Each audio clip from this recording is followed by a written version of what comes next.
Good morning. It's Tuesday, the 12th of December here in London. This is the Bloomberg Daybreak Europe podcast. I'm Caroline Hepker. And I'm Stephen Carroll. Coming up today, Tory rebels say Sunak's Rwanda plan needs significant changes ahead of today's make-or-break vote. COP negotiators look for a deal on fossil fuels as the end of the climate summit nears. And an epic victory. The maker of Fortnite wins its monopoly case against Alphabet's Google Play Store. Let's start with a roundup of our top stories. MPs vote on the government's Rwanda bill later in a key test for Rishi Sunak.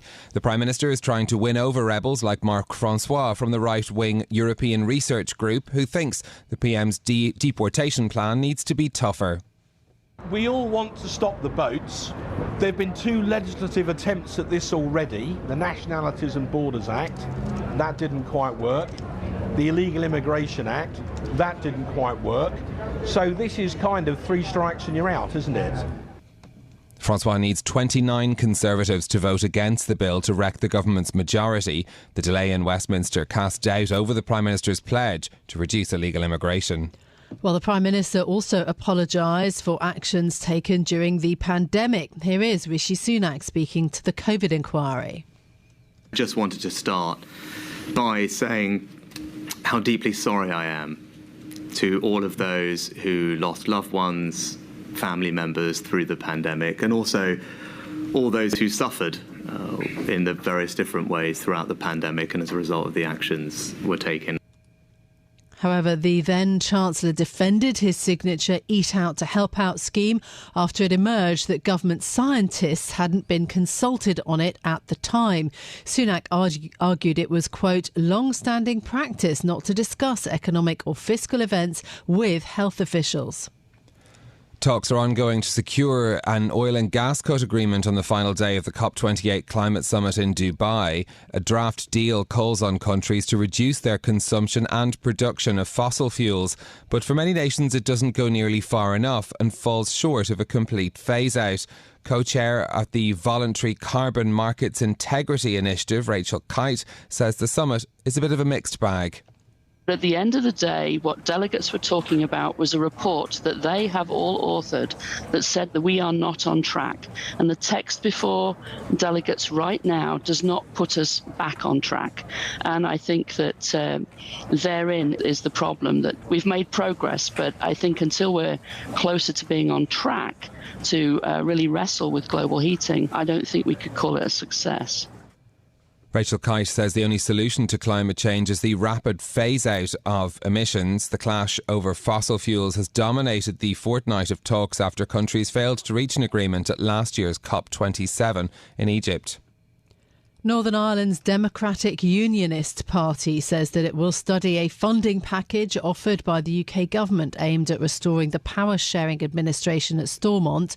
The offer includes funding for public sector pay and a stabilisation fund to provide additional cash over 4 years as the region grapples with a budget shortfall. But despite saying that it will examine the package, the DUP has suggested it won't be enough to bring it back into the power sharing executive almost 2 years after it withdrew. Alphabet has lost a legal battle with the video game developer Epic Games. A federal jury in San Francisco decided that the company's mobile app store has a monopoly over the distribution of programs and payments on its Android software. A US district judge will now decide whether the Google parent must allow payment and app distribution methods outside its own app store. Epic Games lost a similar case with Apple 2 years ago, and Alphabet says it plans to challenge the verdict. The rapid rise in rental prices across London could soon be coming to an end, according to one new report. Bloomberg's Tiwa Adebayo has the details. Tenants in the capital could be in line for some relief in the coming months. According to a report by property portal Zoopla, the average annual rent rise in the city for newly let homes will grow by just 2% by the end of next year. Meanwhile, the average hike across the UK is also set to drop to 5% over the same period. Renters have been squeezed on two fronts in recent years as landlords deal with successive rate hikes by selling up or asking for higher fees. But cooling wage growth and a weakening labour market is starting to put the brakes on what tenants can afford. In London, Tiwa Adebayo, Bloomberg Radio. Well, that news comes as Goldman Sachs ended a recommendation to short UK real estate stocks this week, saying the housing market is stabilising and interest rates should start to come down from next summer. Now, in a moment, we'll bring you more details on what's meant to be the concluding day of the COP28 climate conference. But first, a word on today's Bloomberg editorial. The headline, Britain's taxes aren't just high, they're complicated. The editorial board arguing that Britain's tax system is in especially bad shape and it ranks poorly compared to peer countries in terms of competitiveness, describing it as a dizzying convolution, which I think if you've completed a tax return recently in the UK, you will understand why they might be making that argument as well. But it's the constant changes to the tax system. The piece counts 1,651 changes to the tax system in the decade 2021, the majority of them being increases, and things like the complexity of the VAT system, the compliance burden, where it lies, how that has an effect on the broader economy. And it's not an argument for tax cuts, it's an argument for a more efficient tax system that allows space for investment and growth. Yeah, look, I can hear almost the voice of Dan Needle, who's perhaps one of the best known tax voices in the UK on this issue, sort of agreeing fervently. You know, he's very much somebody who's been championing simplicity. I think the issue, though, that this editorial piece makes very well is that actually that's unlikely to happen. I mean, I love the fact that they've put the data in there. So many changes, more than 1,000 of them in a decade. It's just staggering. But the issue that as we go into a general election, there'll be so much pressure on the government and on the opposition leader to come up with tax cuts, you know, rather than focusing actually on how the system works and the sorts of incentives it encourages. Yeah, indeed. Well, let's stay with politics here in the UK. MPs voting on Rishi Sunak's flagship immigration policy later today. And there's a serious chance the Prime Minister could lose. Sunak's own backbenchers spent Monday debating the bill, with some on the right arguing it doesn't go far enough. Joining us now is our UK politics producer and reporter James Wilcock. James, good morning to you. What is the scale of the rebellion that Rishi Sunak faces today? I mean, the scale, Stephen, is listening to your bulletin today. It is rare that a Prime Minister says sorry. It is rarer that potentially that a Prime Minister would lose a vote with a 56-seat majority. And yet that is the concept we are looking at today. The right-wing groups who have looked at this, who are got their lawyers to look at if this is hard line enough on immigration, say this Rwanda bill still leaves a route to appeal. So they argue that the courts could get clogged up with people trying to argue claims, and therefore it doesn't stop the boats, which is Rishi Sunak's big flagship pledge. And so the Telegraph reported overnight that 40 MPs could either vote against or abstain. With a 56-seat majority, 40 MPs abstaining would be fine. 40 voting against, because that's what puts numbers on the other side of the argument, would wreck this bill. And so the scale here is, if he loses this kind of vote, it is very hard to find parallels, because in Parliament there are two votes. This is the first. The second would then be making it law. The first vote is almost a vote on principle, on do we agree with the general terms of this bill. To lose that would be pretty unprecedented and would completely nuke Rishi Sunak's authority in the party. And so on that level, this is the biggest legislative challenge Rishi Sunak has faced in Parliament in his premiership. It is easy to say that. OK, so if the bill passes, does that mean all is well as in the Conservative Party? And on the substance of the bill, you know, does this, what does it do in terms of addressing immigration, which is one of the pledges that the Prime Minister has made? In terms of addressing immigration, nothing will be solved today. Even if this bill passes, there is then a third reading, which is where many people want to amend it. And we haven't talked about the moderates at all yet, Caroline, who there are at least 106 of them. And they say constitutionally this bill is fairy dust. They don't see it as realistic whatsoever, but they say we will compromise with it, but we will not let it be amended any further.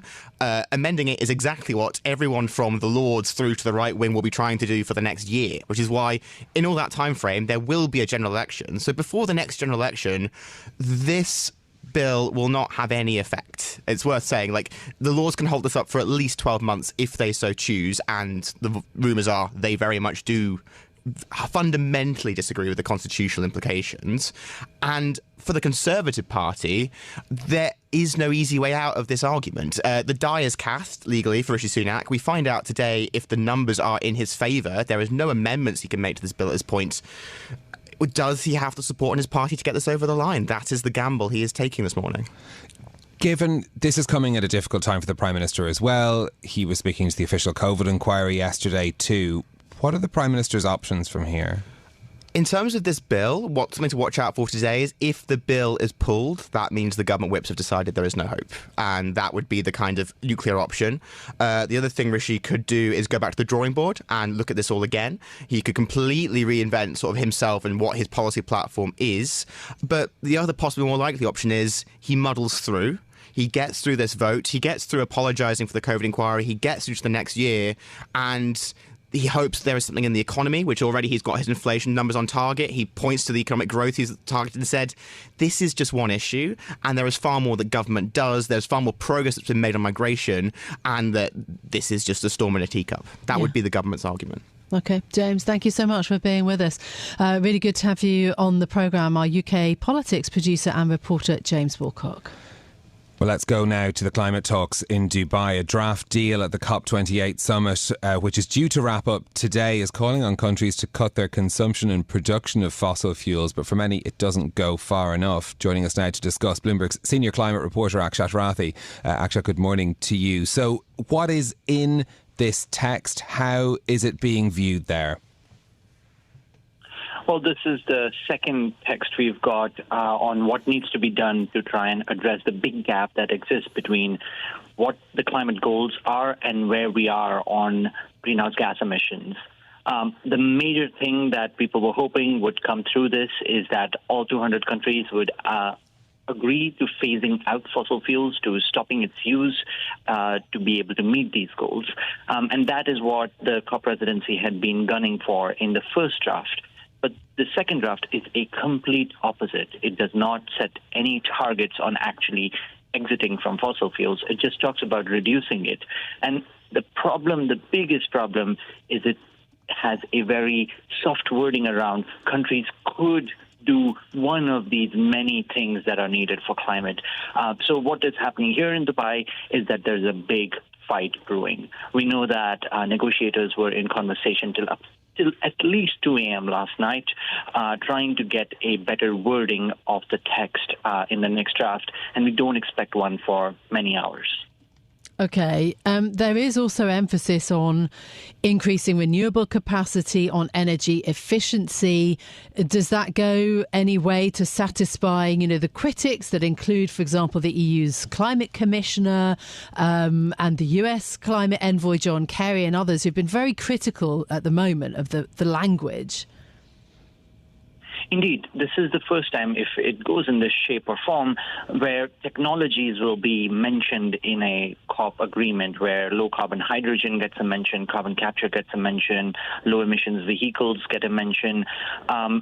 These are all things we know that we need to do to try and deploy the solutions to tackle emissions.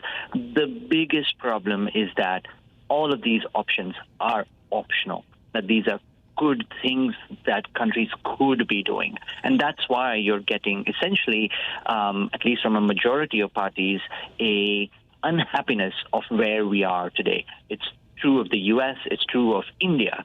It's not just the developed countries, but even developing countries. It's true of island nations that are going to sink. It's true of European Union, which is pretty rich. So we'll see what the next version will bring through. But right now it's just a menu of items. What about the progress towards the Paris Agreement goals, the 1.5 degrees limiting temperature rise? Is that seen as more feasible after this COP, feasible at all? Well, that has been, as the COP president, Sultan Al Jaber, keeps saying, his North Star. That's the thing that he wants to ensure happens. But we had an analysis from the International Energy Agency that said, unless you do get a phase out of fossil fuels, we only get to about a third of the way to those goals. If you need to bridge the gap, the 2/3 gap, you do need a pretty strong language around phasing out fossil fuels. And that is what the legacy of this COP will be judged on, whether they made progress on 1.5 degrees Celsius, or as the island nations are saying, if this draft goes through, then this is the COP that kills 1.5. Saudi Arabia and other oil exporting countries have opposed, the idea of phasing out fossil fuels completely. How does the COP28 president, Sultan Al-Jaber, emerge from all of this, do you think? I mean, he is still a pivotal figure, isn't he, in ushering through this deal? Indeed. Fossil fuel producers will oppose this deal. They have been biggest blockers of climate progress. I mean, turkeys don't vote for Christmas. So it's not a surprise. The thing that people were hoping is Sultan Al-Jaber, as the chief executive officer of Abu Dhabi National Oil Company and, of course, COP president, would be the person to convince fossil fuel producers that it's in their interest to go along with a global majority. Otherwise, you open this up to breaking up the multilateral system that has, so far, at least on climate, worked. And that is what he has been pinning the hopes for at COP28, on a phase-out of fossil fuels, on a strong language around fossil fuels. So now it's really crunch time. I mean, we are likely to go into extra time now. Today is supposed to be officially the last day. Most of the time, COP meetings do go into extra time. But how much more extra time, and whether that will result in a legacy that the UAE will be proud of, or where other people will just call it another failure. This is Bloomberg Daybreak Europe, your morning brief on the stories making news from London to Wall Street and beyond. Look for us on your podcast feed every morning on Apple, Spotify and anywhere else you get your podcasts. You can also listen live each morning on London DAB Radio, the Bloomberg Business app and Bloomberg.com. Our flagship New York station is also available on your Amazon Alexa devices. Just say, Alexa, play Bloomberg 1130. I'm Caroline Hepker. And I'm Stephen Carroll. Join us again tomorrow morning for all the news you need to start your day, right here on Bloomberg Daybreak Europe.